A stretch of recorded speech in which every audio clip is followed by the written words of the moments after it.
ਹੋ ਵੱਲਾ ਵਾਹ ਸਾਹਿਬ ਕੀ ਪ੍ਰੋਗਰਾਮ ਹੈ ਤੁਹਾਡਾ? ਪੂੰਜੀ ਦਾ ਕੈਸ਼ ਲਓ ਪੇਮੈਂਟ ਜਨਾਬ। ਕੈਸ਼ ਉਂਝ ਕੋਈ ਨਹੀਂ ਦਿੰਦਾ ਪਿਆ ਤੇ ਇੱਥੇ ਕੈਸ਼ ਪੇਮੈਂਟ ਦੀ ਬੋਲੀ ਬੋਲੀ ਵੀ ਕੈਸ਼ ਦੀ। ਚਲੋ ਜੀ ਬੋਲੋ ਜੀ ਸਹੀ ਸਾਈਆਂ ਉਹ ਵੱਡਣ ਵਾਲੀਆਂ ਨੇ ਦੋਵੇਂ। ਜੀ ਬੋਲੋ ਜੀ ਅੱਜ ਦੀ ਪੇਟੀ ਵਿੱਚ ਆਉਣ ਬੋਲੇ ਜੀ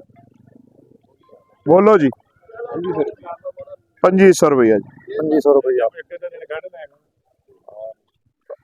2500 ਰੁਪਇਆ 2800 रुपया 2800 ਰੁਪਇਆ ਜੀ सवा 2800 रुपया 2900 रुपया 2900 रुपया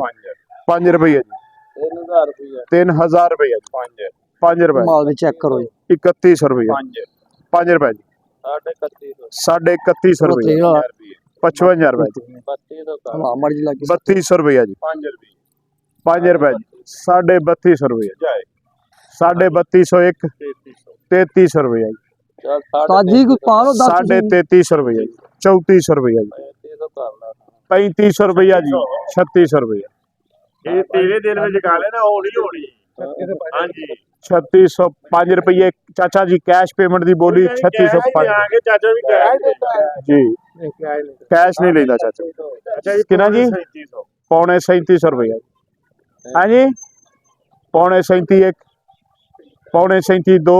ਤਰੀਖ ਅੱਜ ਨਾਲ पौने 37 फैसला कर लो है उन्होंने दे जाए जी अल्लाह दी सुपुर्द 17 18 ਦੀ ਬੋਲੀ ਜਨਾਬ ਕਿੰਨੇ ਹੋਇਆ ਸਰ पौने 3700 1847 जी कैश पेमेंट जी 3675 ਰੁਪਏ ਕੈਸ਼ ਪੇਮੈਂਟ ਦੀ ਬੋਲੀ